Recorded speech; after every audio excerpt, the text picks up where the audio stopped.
We appreciate everybody coming here. My name is Todd Ogden. I'm Deputy Director with Downtown Lincoln Association. Thank you. I appreciate the claps. We're glad this is a new format for us. We last had something here for our master plan open house in April, and we felt it was a shame not to have more stuff here and have an evening event, and it worked out exactly how we wanted. We see a lot of new faces here. A goal of ours is to be as inclusive as possible and have as many people involved, especially I see a lot of small businesses and a lot of residents, and we want to continue to grow that and make our communication more clear with everybody downtown and make sure everybody feels welcome. So make sure you feel welcome tonight. Feel free to ask some questions after our speaker talks. We're going to go to awards after that. And we're just looking forward to a fun night. And after the event is over, around 6:30, many of you will have your gift cards that you can spend. We have some specials in the back. You can spend them at many places downtown. That's another goal of ours for these events, to help spread the love. Make sure, spend your money downtown after this. You can also use the cards to shop tomorrow if you want to do that too. A lot of wonderful shops downtown. So just enjoy the night, and we hope you enjoy our speaker. And I want to introduce Terry Euland, our president, who is going to introduce our speaker, a wonderful ladder.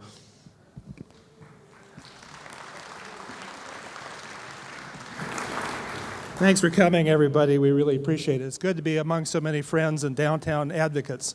There's so much good that's happening downtown, that's happened and is happening in the future, that it's almost too much to enumerate. The thing that we're really concentrating on right now, as many of you know because you participated, is the Downtown Master Plan. And we're excited that's going to be announced October 30th. So I think you'll find that as prescient and exciting as the 2005 master plan was, that has meant so much to the improvements and the follow-up that we've done downtown. Because so much of what we talked about for the downtown master plan and downtown in general has to do with first floor active spaces and retail, we thought it was a good time to bring Mike Byrne to town. Todd and I have known Mike from the International Downtown Association for years. In fact, I think I first met him 10 years ago. So Mike, it's only taken us 10 years to get you out here. So we're a little slow, but we're steady. I'll go ahead and introduce Mike. Mike Byrne is the president of MJB Consulting, a national retail planning and real estate consulting concern with offices in New York City and the San Francisco Bay Area. MJB has been retained by a wide range of clients across the US, Canada, and the UK, including municipalities, business improvement districts, public, nonprofit development corporation, and educational institutions, as well as private developers, landlords, and retailers. Mike has conducted market assessments, advised on site planning, devised tenanting strategies, and spearheaded recruitment efforts. Michael himself is a frequent speaker at the conferences of the International Downtown Association and sits on the board of directors as vice chair of its executive committee. He is also presented at the annual gatherings of the International Economic Development Council, National Main Street Center, the Local Initiative Support Corporations, and the International Council of Shopping Centers, among others. Michael has written extensively for the Urban Land Institute, Urban Land Magazine, and for the Journal of Urban Affairs, and has served on numerous expert advisory panels for the ULI and the IEDC. He has lectured at the University of Pennsylvania and the City University of New York and appeared in high-profile publications such as the Washington Post, Financial Times, and the San Francisco Chronicle. Mike holds degrees from Columbia University and Cambridge. He splits his time between residence offices in New York and New York City's Union Square and Berkeley's Elmwood neighborhood. Please join me in welcoming Mike Byrne.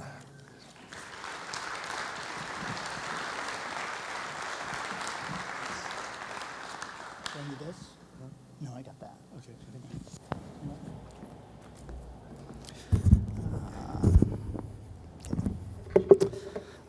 I tend not to have a problem with speaking loud enough, but I'll use this anyway. Good evening, everyone. Thanks for coming today. And Terry, thanks for the introduction. I'm going to just get right into it. We hear a lot these days, in fact, we're barraged day in, day out, by stories about online retailing's takeover. and specifically Amazon's. We hear about store closures, bankruptcies, dying department stores, dead regional malls. Every piece of retail news that you read about gets fed into this narrative. Many of us, though, who live and breathe retail every day, know that this prevailing narrative represents a very lopsided version of events, one that misses so many of the nuances and complexities. And yet it persists among investors, financial analysts, and the general public. And we worry that, as with anything subject to the whims of public perception, there can be a self-fulfilling quality to it. One sees this most clearly on Wall Street, where an otherwise healthy retail chain can lose billions of dollars in value on a day when rumors swirl about a new category that Amazon is supposedly thinking of entering. Kroger, the nation's second largest grocer, lost more than $2 billion in market value on the day that Amazon announced its acquisition of Whole Foods. Shares in drugstore chains like CVS and Walgreens fell sharply on reports that Amazon might, at some point, start to sell prescription drugs.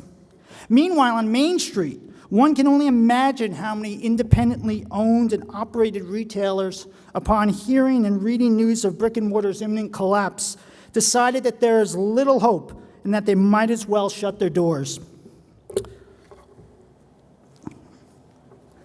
Let's unpack some of the data, and let's start with that. 2016, the percentage that you hear bandied about is that 8% of total retail sales in the US happen online. Well, let's look at some of what that includes. Yes, it includes cases where you, shopper, buy something online and it's delivered to your house. However, it also includes the following. It includes sales, online sales of US-based retailers to people who don't live in the United States. So if a Canadian goes online, buys a piece of merchandise, has it shipped to their house in Ottawa, that's counted in our market share, all right? Secondly, it also includes what's known as click and collect. That means you're ordering something online, you're picking it up in the store. That is counted as an online purchase, right?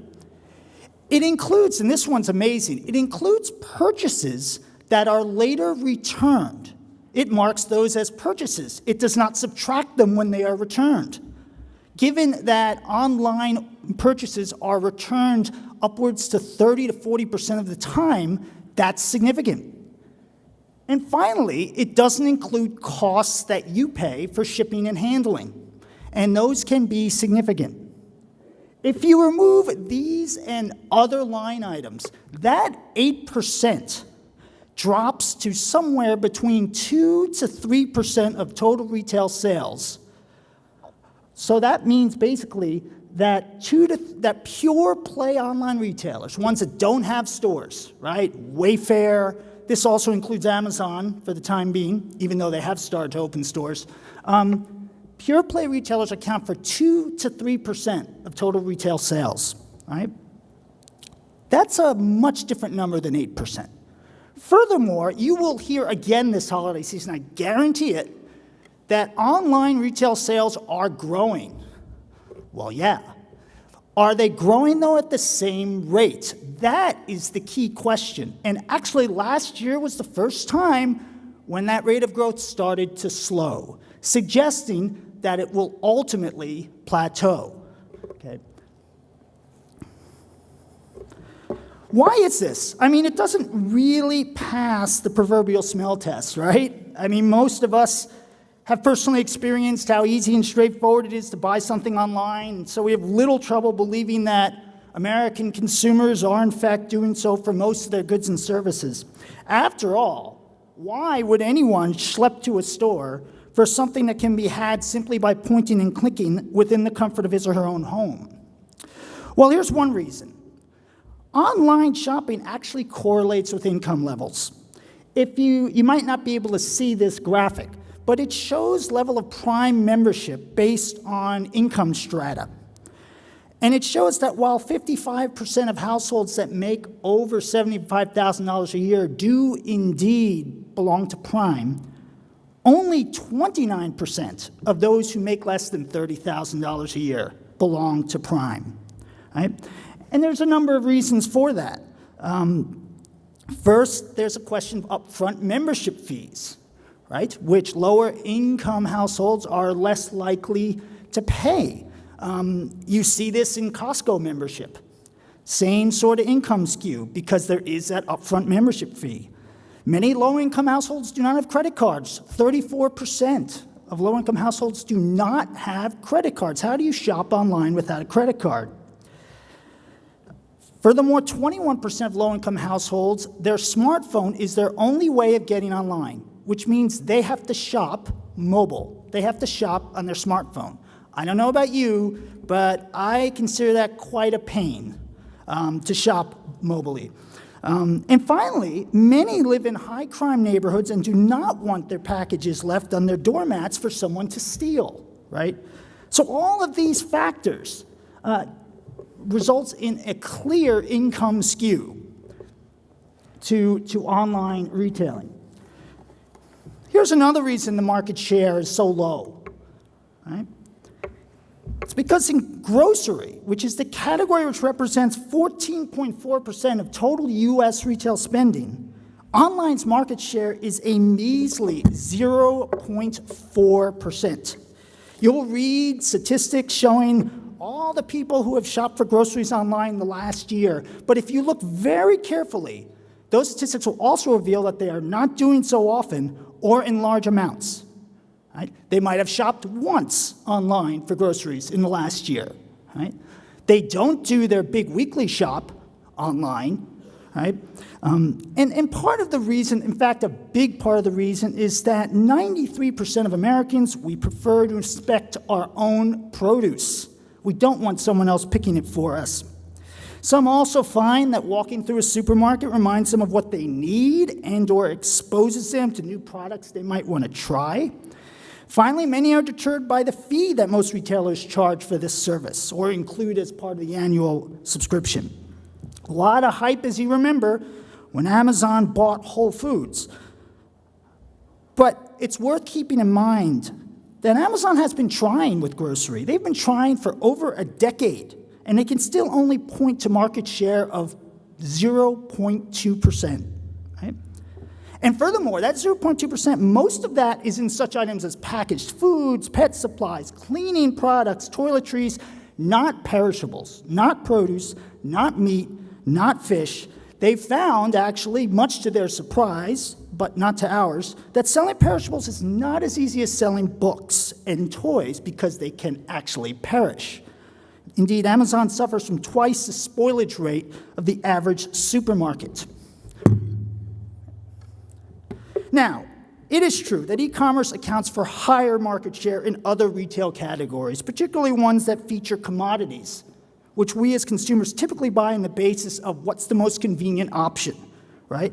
And after all, what can be more convenient than the internet? According to one estimate, e-commerce accounted for 15.5% of clothing and footwear sales in the US and 27.5% of consumer electronics. However, in many other categories, convenience is just one and not even the most important consideration for consumers. And the reality is that we like doing this. We like shopping.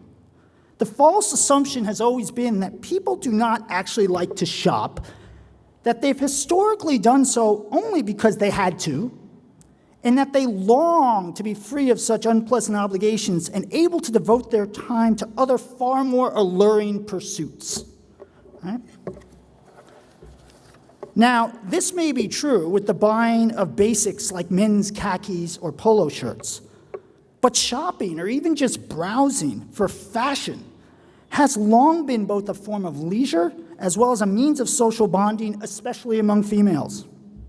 Many shoppers also relish the treasure hunt experience of finding that one gem at absurdly discounted prices amidst a whole lot of junk, i.e., TJ Maxx. Furthermore, the subtleties and nuances of fabric, fit, and feel will always matter to those who take their clothes seriously and can only or best be appreciated in person.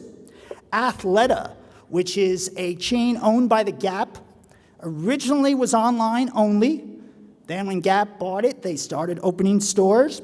They focus on the relatively new category of athleisure, think yoga pants. One of their executives said, "There's clearly a lot of women who just won't shop online for this product category. They must go in and try it and touch it and feel it."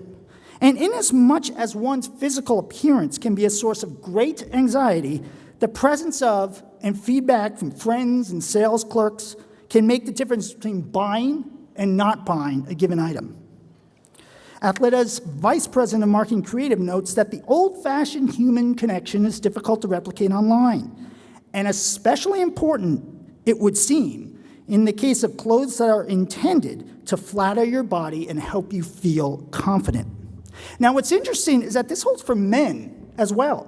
In fact, the online apparel retailers that have decided in recent years to start opening physical stores are evenly split between ones that focus on women and ones that feature menswear.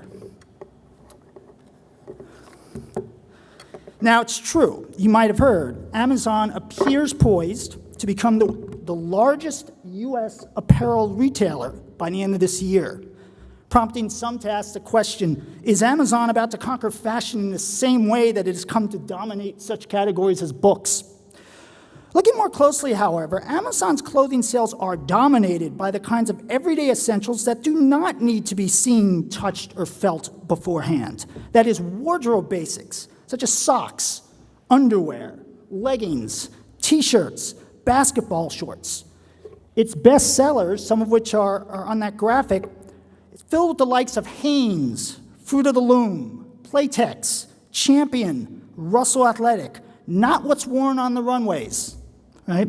Meanwhile, its much-hyped collection of in-house brands has yet to catch fire. Only 2.8% of its apparel shoppers, these are people already shopping on Amazon for apparel, visit specifically for their private labels. And fashion designers have not even been willing to try selling on Amazon, fearful of losing prestige of appearing on such a mass market site, sometimes next to other labels with which they would rather not be associated. Fearful as well of surrendering pricing power to Amazon's algorithms, which match the lowest prices anywhere, even from unauthorized third-party sellers, without much regard for the brand's other retail customers, its wholesale profit margins, or its marketing concerns. Another reason for physical stores is to get noticed. E-commerce can be a very effective sales channel only if the target customer knows to look for the retailer there. As Warby Parker, one of the more well-known clicks to bricks retailers that started online but has since begun to open stores, as it has said, a website in the middle of the internet doesn't exist to somebody if they don't know it's there. Organic search online is too unreliable. Paying for search is too expensive. Counterintuitively, physical stores acting as highly visible billboards actually turn out to be the most cost-effective form of marketing. There's also the value of the store interior as a platform for connecting with shoppers on a deeper, more emotional level, for producing what is in fact a three-dimensional advertisement which the consumer can enter and inhabit. As Warby Parker says, we can create really special experiences online, but there's nothing quite like walking into a physical space, a world we've created. This enables retailers fearful of leaving their brand identity in the hands of, say, Amazon Marketplace with a way to control the message. Why else are physical stores essential? Well, shopping. Like, for instance, the purchase of a $100 pair of yoga pants when much cheaper alternatives abound, has always been more of an emotional experience than a rational one.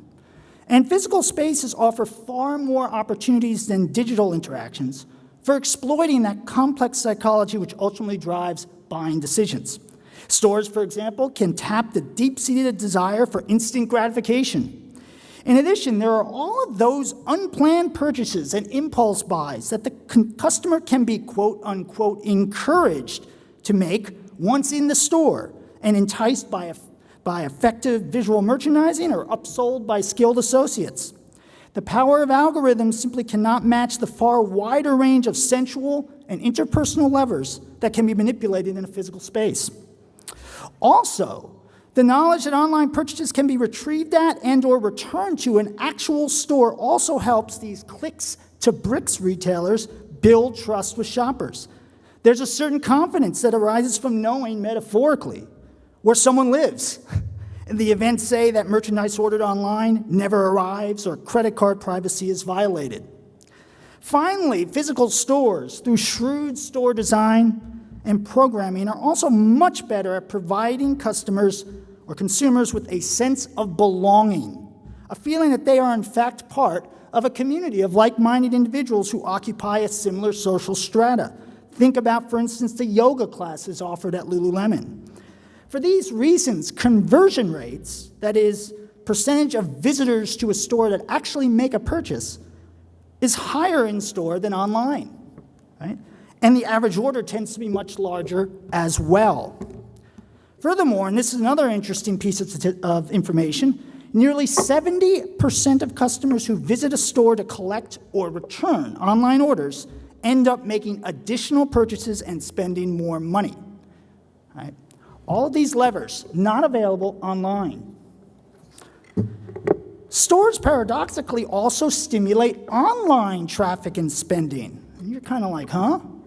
Well, when a clicks-to-bricks retailer opens its first store, its unpaid online search traffic almost always rises, especially in the immediate vicinity of that store. And as it expands its physical footprint further, it is Google searched by name more frequently.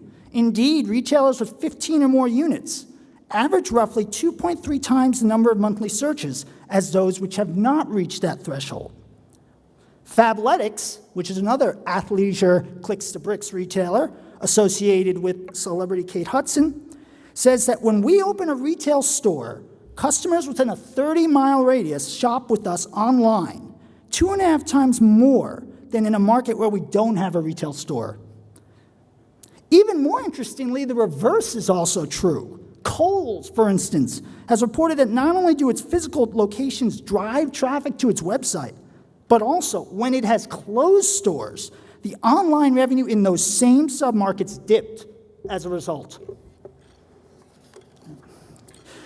Finally, and perhaps most importantly, it's not even clear that all of this is sustainable, given, or because, online sales tend to mean lower profit margins. Now, why is this? Well, firstly, because it's so easy to compare prices online, and because Amazon's pricing algorithm reflexively matches the lowest price available. So retailers in cyberspace must often lower what they charge, thus reducing the profit to be made on each sale. Secondly, there's a matter of customer acquisition, which we discussed earlier. It takes investment to familiarize people with your brand and entice them to shop on your site. And this cost increases over time once you've moved beyond the early adopters. Thirdly, there's a matter of distribution. Online retailers are thought to have a decided advantage in that they do not have to lease storefronts, right? You've heard that. Well, online will ultimately destroy brick and mortar because they don't have to deal with that cost. But actually, the cost of shipping goods from the distribution center to your home is even more expensive than rent. Amazon spends 12% of its gross sales on shipping alone, whereas occupancy costs for retail storefronts typically average 10% of gross sales. And even with its increasing scale, as well as low fuel costs, Amazon's shipping expenses are still growing, not shrinking. If they cannot make the numbers pencil even now, they may never be able to. This is because of what is known as the last mile. That is that last point of distribution or sorting to the final destination of a home or business. Think about that. With physical stores, you, the customer, takes care of that. You buy something, you bring it home. The retailer doesn't have to pay to get that merchandise to your home. But with e-commerce, the retailer assumes at least part of that cost, if not all of it, with free shipping, and will have to continue doing so. Fascinating statistic, 82% of Amazon Prime users would give up Amazon Prime without free 2-day delivery. 82%. That is not something Amazon can afford to change. Right? And then you wonder why they raised the Prime fee. Well, they're getting killed on shipping costs. Finally, there's a matter of returns. As I said earlier, roughly 30 to 40% of apparel bought online is ultimately sent back, 3 to 4 times the rate for clothing bought in physical stores. And much of this merchandise cannot be resold at full price, cutting sharply into profit margins. Free returns, free delivery, that might be great for you and me. We all know people who've ordered several pieces of merchandise fully knowing that they're only going to keep one, if at all, right? But it's expensive for retailers, and once again, they cannot pass these costs along. Roughly 9 in 10 shoppers today expect free returns, with almost as many saying that they resent having to pay. Not surprisingly then, just 10% of global retailers, just 10% of the 350 global retailers that were actually surveyed in 2017 said they were actually making money on e-commerce. 90% were losing money. Operating margins for department, specialty, and discount stores typically fall within the 6 to 10% range, right? Make 6 to 10% of your gross sales in profit. That's compared to just 1 to 2% for online retailers and divisions. Kohl's, for example, has reported that it earns 10% profit on its in-store purchases, but just 4% on items that have to be delivered. Many value-oriented retailers with lower price points do not even bother. The costs are the same, but the revenue is much less. It does not pay to sell a $6 t-shirt online that then costs $4 to ship. Ross Dress for Less does not even offer the option of buying online. And at TJ Maxx, which also owns Marshalls and Home Goods, e-commerce accounts for just 1% of total sales. I'll let you in on another little secret. Even at its scale, Amazon barely turns a profit on e-commerce.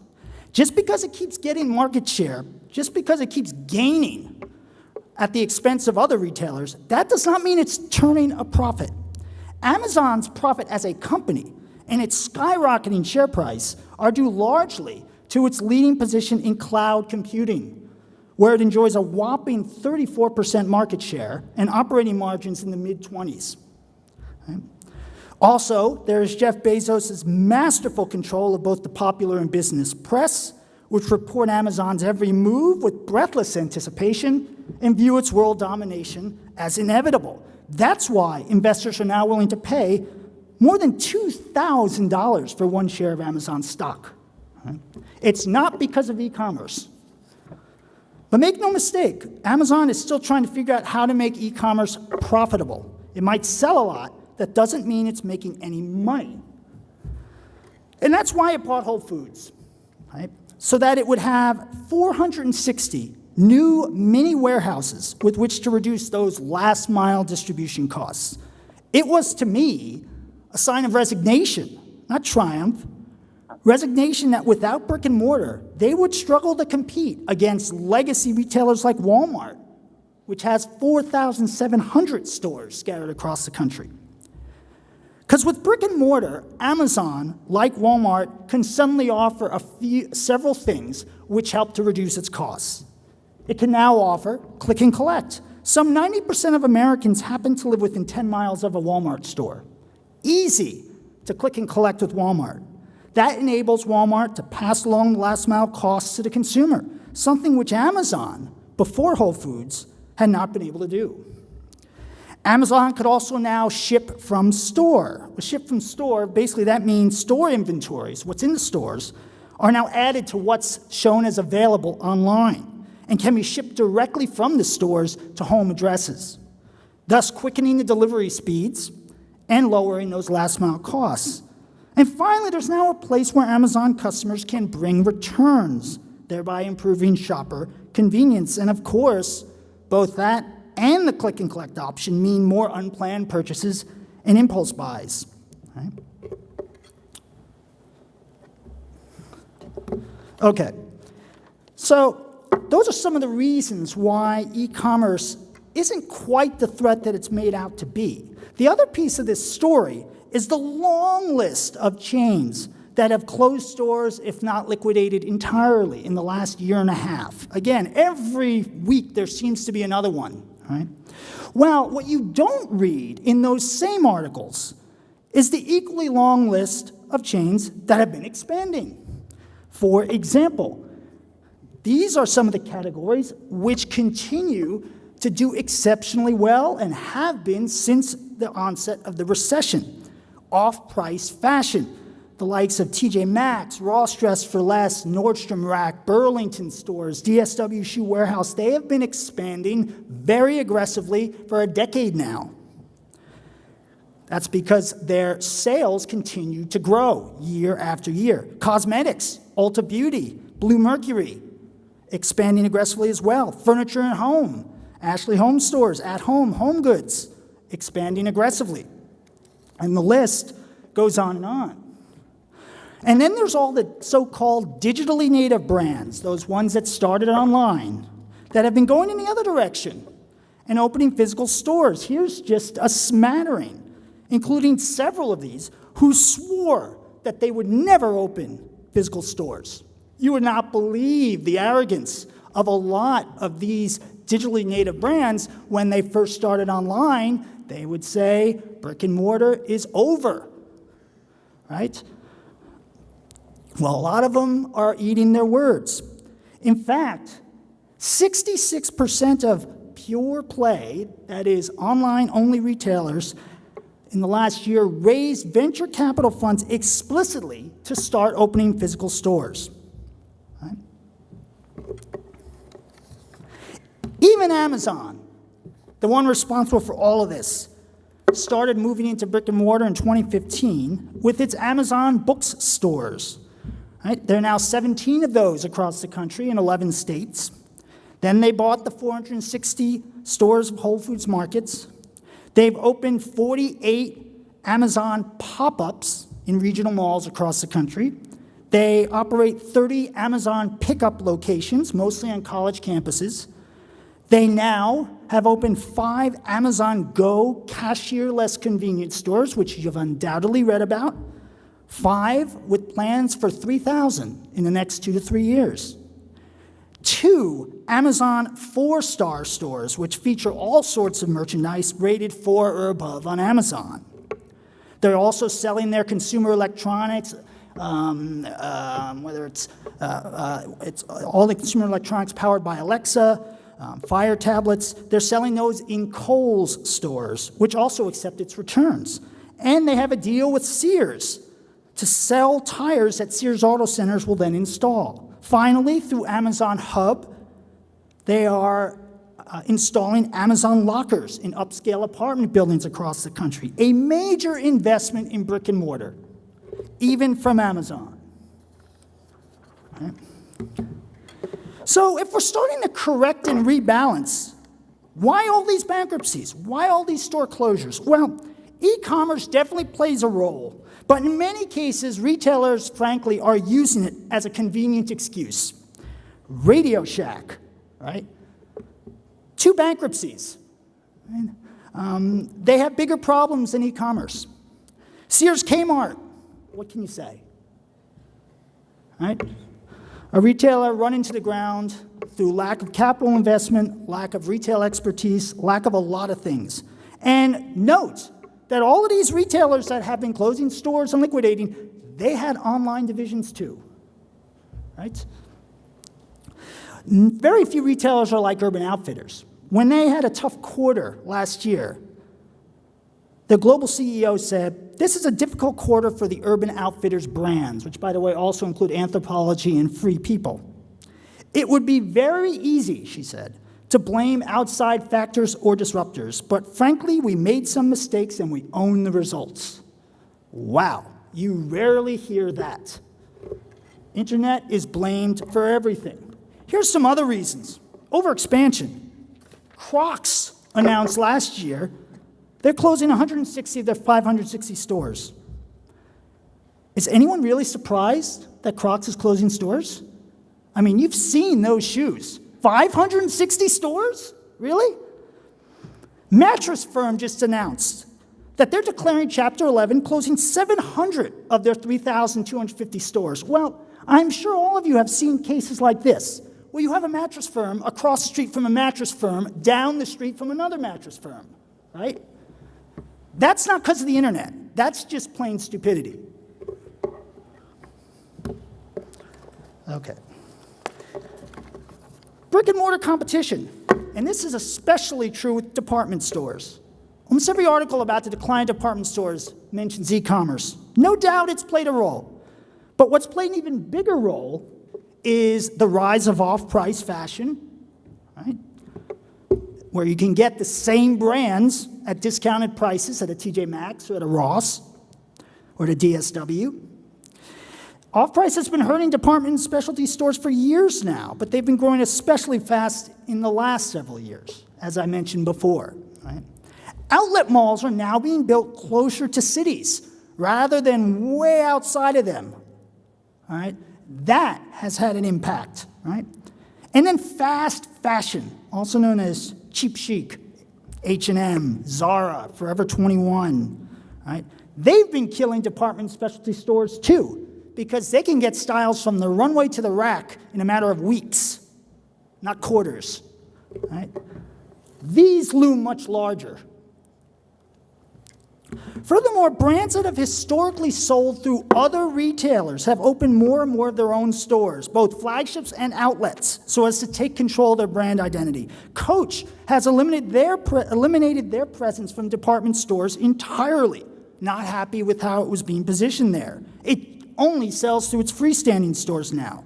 Nike, the fact that they've started to open their own stores has hurt retailers like Sports Authority, who were their biggest customers. And Sports Authority is no longer with us. And this has been hardest, of course, on independently owned multi-brand boutiques, who suddenly realize that brands they're selling are opening freestanding stores in the same submarket. And this is a big one right here.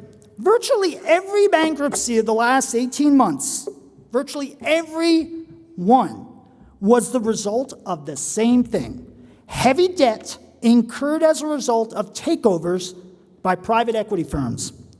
This was the story with Toys R Us, with The Limited, two iconic brands that are no longer with us. Gymboree closed 350 stores, declared Chapter 11, was owned by Bain Capital. J. Crew is only barely staving off bankruptcy. They are owned by TPG Capital and Leonard Green and Partners. Now, sometimes private equity firms can provide much-needed breathing room to engineer a turnaround and reinvent themselves without scrutiny from Wall Street investors. But they raise debt to pay themselves and their funds, leaving the operating companies, that is the retailers, to foot the bill. And that leaves those retailers with not enough money to keep up with omni-channel initiatives and other upgrades that they need to make, right? Finance is behind most of these stories. And finally, there's just a lot of retailers that are caught in the fallout. These are retailers that rely on visibility and foot traffic generated by other stores, other anchors. And when those stores or anchors close, their sales volumes dried up. Some of them are healthy in their own rights, but take Rue 21, right? Most of their stores are in malls. They had to close 400 of their 1,200 stores, even though they were a solid operator, because mall traffic has fallen off a cliff. Brookstone, Chapter 11 closed all 101 of its mall stores. Same reason. Teavana, which is Starbucks tea brand, still sold through Starbucks, but had to close all 379 of its freestanding stores. Again, mostly in malls. Right? Oops. There's a small graphics miscue. So in terms of brick and mortar's futures, there's still a few questions that have yet to be answered. First, how many stores are enough? Because for a great many consumers, just a single in-person visit, for instance, for the taking of measurements, for style advice and reassurance, could be enough. If the garment, say at a menswear retailer, purchase as a result of an in-store experience is ultimately satisfactory, the customer will then probably feel more comfortable with online ordering for his or her future purchases, right? There's also the question of whether retailers will feel the need to remain in or expand to non-Class A markets. Indeed, only a few of these clicks-to-bricks retailers have thus far expanded beyond top-tier metros like New York City, San Francisco, and Los Angeles, right? When will they filter down to secondary markets and tertiary markets? Will they? Will they feel the need to do that? These are still questions that have to be answered. Now, we have some preliminary answers. For one thing, retailers have always evaluated stores and the performance of stores on the basis of sales per square foot, right? And they compare the performance of stores across years with a metric known as comparable store sales, right? Well, now we have to be a little bit more nuanced about this. There needs to be new metrics for assessing a store's value besides sales per square foot that will account for the other essential steps in the shopper's path to purchase, like discovery, trial and test, pickup, returns. The point is that stores can not only measure their value in terms of sales, because a lot of sales, which they have a role in, actually don't take place or aren't recorded as in-store. They're recorded as online, right? So some new metric will emerge that will more accurately capture this value, and that should reinforce the continuing importance of physical stores. But also, the sales per square foot of these stores themselves aren't that shabby. If you look at Warby Parker, again, their stores are highly profitable, even though the average price of eyeglasses there is in the low 100s, right? Its physical footprint was achieving sales of more than $3,000 per square foot. To give you a frame of reference for that, that's the second highest in the United States. The only one higher is Apple. $3,000 a square foot is roughly what Tiffany's grosses. All right? And these are with $100 pairs of eyeglasses. Right? Bonobos, another clicks-to-bricks retailer, focusing on menswear, $1,500 per square foot. Typical menswear store in an American mall ranges between $350 and $650 per square foot. They're doing more than double that. All right? So far, the sales per square foot themselves aren't too shabby either, even if there's value in other parts of the shopper's path to purchase. Right? Now, so far, what we're seeing, again, as I said, most clicks to bricks have not moved beyond those primary markets. But Athleta is a notable example. You'll see Athleta stores in Columbia, Little Rock, Tulsa, Omaha. Now, and furthermore, Fabletics, which is the athleisure retailer associated with Kate Hudson, they now have stores in Lexington, Kentucky, Newark, Delaware, Columbia, Maryland.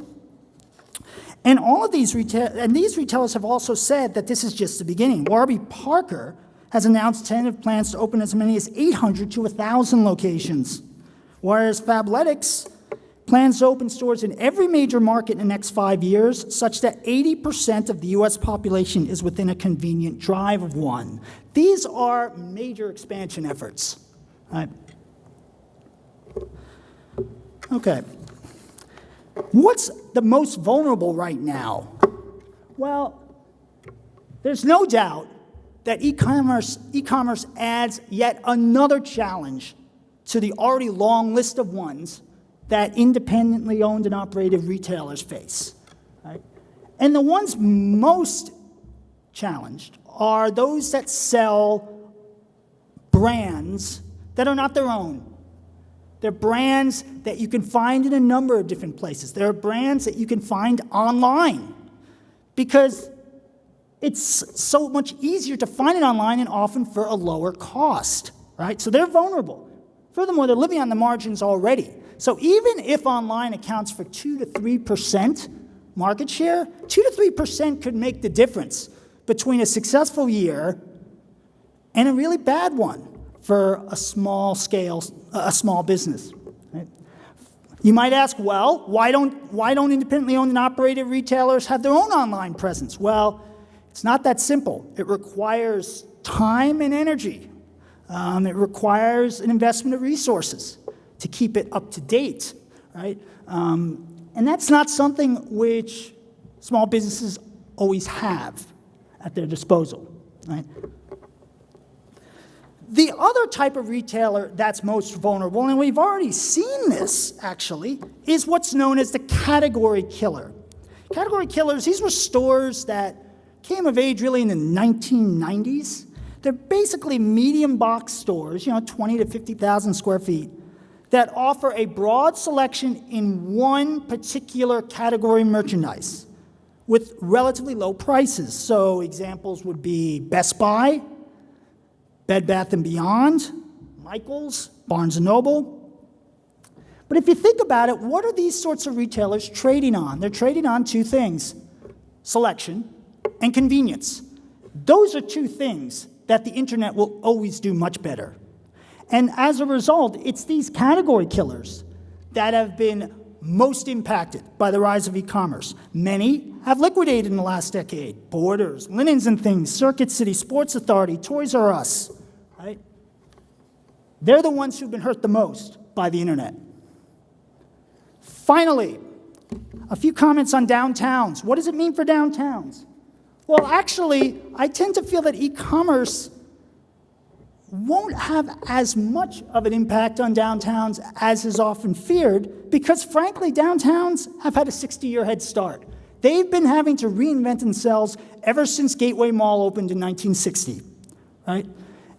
And in many ways, downtowns across the country have managed to do so. The last 20 years, we've seen this reinvention, taking advantage of people who have to be there for other reasons, whether it's because they work there, they're attending an event there, they live there, right? Captive submarkets, placemaking, right? The historic architecture, the attractive public spaces, the sense of discovery, that's been emphasized more and more in the last 20 years, something that you certainly cannot get online. Food, beverage, and entertainment. At least at least to this point, we cannot eat online, right? And to the extent that there is shopping, that shopping tends to be boutiques that are truly unique and or offer a high level of customer service. My point is that downtowns have been fighting this fight for decades, and finally starting to have some success, right? Last points I want to mention, there are a few kinds of retailers that actually are drawn to downtown settings, and that offer some hope for shopping, for increasing the mix of shops. So-called heritage brands. These are the kinds of brands that appeal largely to millennials, partly with their emphasis on fine craftsmanship, right, which is much easier to demonstrate in a physical store than online. Think about Shinola, Filson, Carhartt, Will Leather Goods. All these retailers, they are basing their appeal on craftsmanship. You cannot demonstrate craftsmanship through e-commerce. Certainly not as well as you can online, right? Both these and the clicks and bricks retailers I've been talking about tend to favor downtown locations. And finally, there's some categories with renewed life. This is an interesting one. Talk about unintended consequences. We were all ruining the fact that Amazon had completely taken over book selling, right? And indeed, we no longer have Borders. We only have half of Barnes & Noble that we once did. What that has done, however, is created a huge vacuum into which independent bookstores have stepped. The number of independent bookstores has actually been growing every year since 2010. And my thinking is that that's partly because, hey, you got rid of an entire chain, you got rid of a half of another one. You only have basically 1/4 the number of stores that you once did. And hey, where are all those people going to go who actually want to buy their books in that sort of space and not online? Well, that's where independent bookstores have started to fill the void. And I expect you'll see this in other categories. Maybe you'll start seeing it in toys, now that Toys R Us is no longer with us, right? All these category killers that were devastated by Amazon, by e-commerce, well, that's created, quite unexpectedly, opportunities that downtown could tap. So with that hopeful note, I will bring this to a close and open the floor for questions. Thanks, Mike. We have microphones. We have time for a couple of questions. Maddie's going to be over there in that aisle. I will be over here in this aisle, so if anybody has questions, feel free to come up to the mic. Maddie, it looks like somebody in the front up there has the first question. A lot of the things you said was very interesting. But my question is, you dealt with a lot of stores that had 100 to 200 to 300, 800 stores. What about the small stores, the small boutiques? Like, how do they address the e-commerce and the effect that it's having on their business? Because they're one store. Right. Yeah, that, and as I said in that slide, this is only going to make life more challenging for them. I think the way they respond is, one, being very alert to opportunities in the sense that we're in a fast-moving and fast-evolving environment for retail. And new submarkets might present themselves that they might never, that these independents might never have considered before. And that's kind of what I was getting at with the books, with the toys, to stay alert to opportunities. And secondly, is to double down on much of what has enabled them to survive to this point. If you've got a boutique that has now been in business for a couple decades, right? Not to say they might not be struggling, but the strongest have survived. And to double down on that service component, to make sure that your merchandise mix is sufficiently differentiated from what you could just find very easily and for lower prices online. It's about being a good merchant. And there are ones out there. We all know that. We see them in downtowns across the country. So it is possible.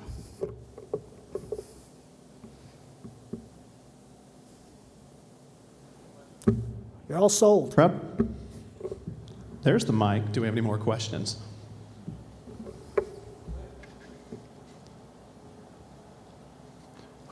I'll come to this gentleman over here, Mr. Weinberg. So what do you think the impact when Sears actually takes BK and starts shuttering virtually all their stores? It's going to be a lot of boxes available. Because we're not just talking Sears, we're also talking Kmart. And while there have been some replacements for empty boxes, most notably, entertainment uses, some of the big or medium box retailers that are still expanding, there's only a limited number of those.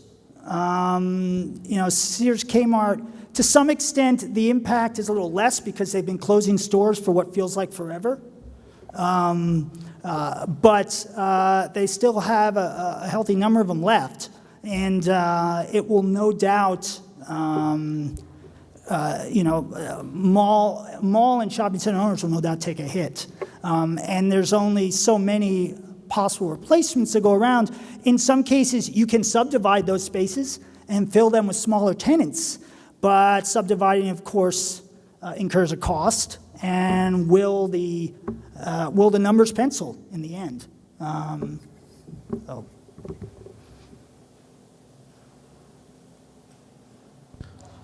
right, Mike. Looks like we can go into the award ceremony. Appreciate your speaking here. Let's give him a round of applause. Thanks. And if you just couldn't get quite enough of Mike right now, you can come back tomorrow to the Cornhusker. Mike will be doing a workshop for brokers and anybody else interested in further discussing this topic. So tomorrow at 10 a.m. at the Cornhusker, third floor, Mike will be doing a workshop. So make sure to go to that. Feel free to walk in. That's a free event. And right now I want to get to the award ceremony. As I mentioned before, this is going to be a little bit new for us. The last 20 years, we've typically done an award ceremony only and had speeches. The last 15 years we've done this or so, I think we've only had one person that actually wanted to do an acceptance speech, so we're going to go away from that. And we're going to announce the award winners. They're all going to come up as we announce them. We're going to take a picture. Then you can get your drinks, use your gift card, and get out on stage after that. Our chair will be given a closing after Randy Hawthorne, who is that one person that won an Impact Award that wanted to speak. So therefore, he gets to come announce the Impact Award winners for 2018. Randy.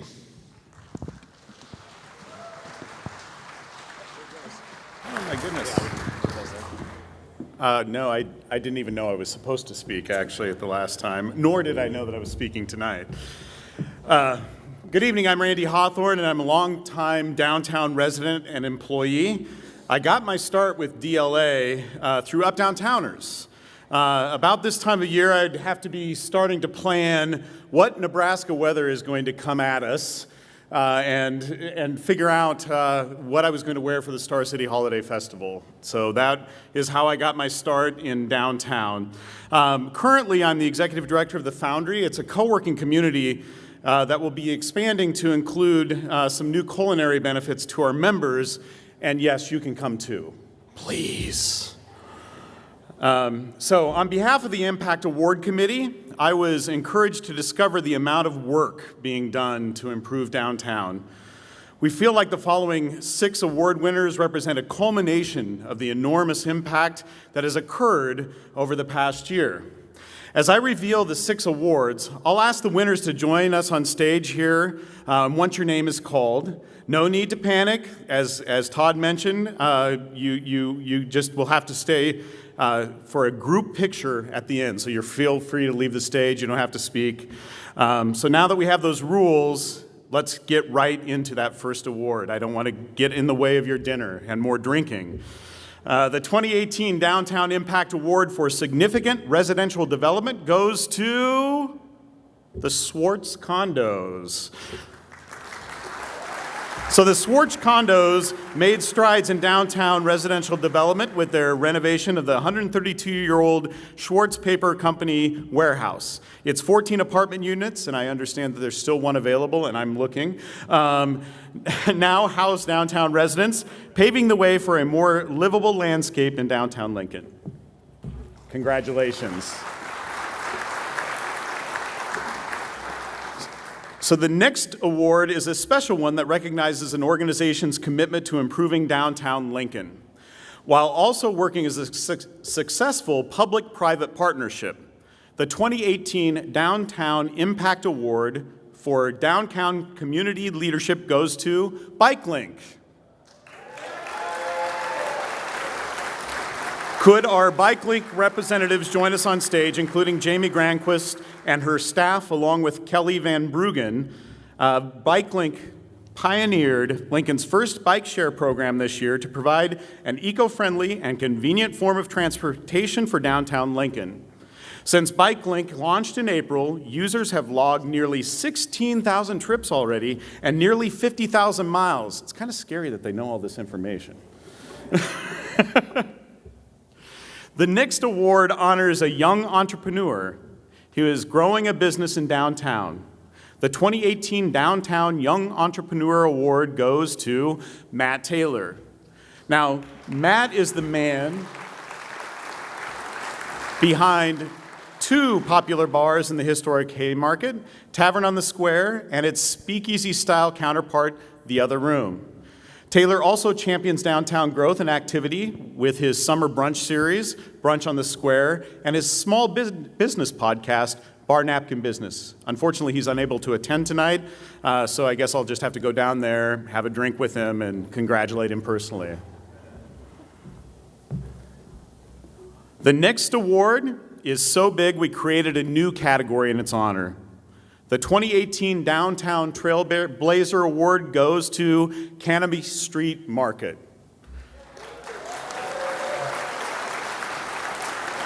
As being a longtime downtown resident, this one is very personal to me. Jill Moline, and those involved with the store can join us up here on stage. So Jill Moline and Bill Whitehead opened their long-awaited downtown grocery store in August, thus fulfilling the wishes of thousands of previous surveyed respondents who have continually vaulted this need to the top of their list. So thank you so much.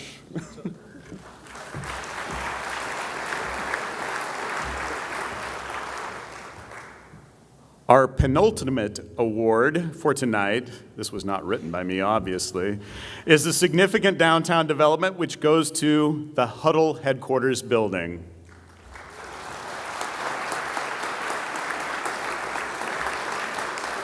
If you work for Huddle or were part of the development team, including Speedway, WRK, and Nelnet, please come on up on stage and accept this award. Now, Huddle's new $35 million corporate headquarters at 600 P Street changed the landscape of West Haymarket and is encouraging even more growth in that direction. The 7-story, 170,000 square foot building offices hundreds of energetic and talented individuals who help legitimize downtown as a true destination for innovation. So our final award of the evening is a special one that recognizes a commitment to downtown Lincoln in a way that benefits our diverse urban community and exemplifies what downtown Lincoln aspires to achieve, a thriving and cohesive downtown. The Urban Champion Award goes to our 14th Street business leaders.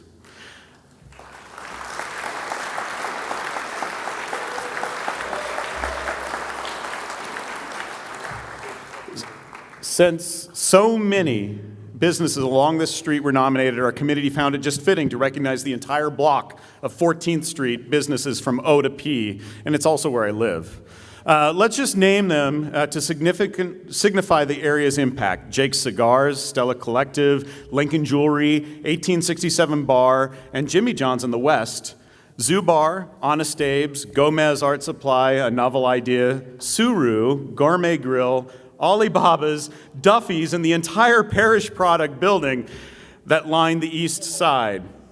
These business leaders not only run thriving downtown businesses, but support one another by hosting events like Zoo Fest, Lincoln Calling, Shop the Blocks, and more, making their block one of the most high-traffic areas in downtown. Now, as we get a picture of all these wonderful award winners, please join me in congratulating all of them for positively impacting downtown Lincoln.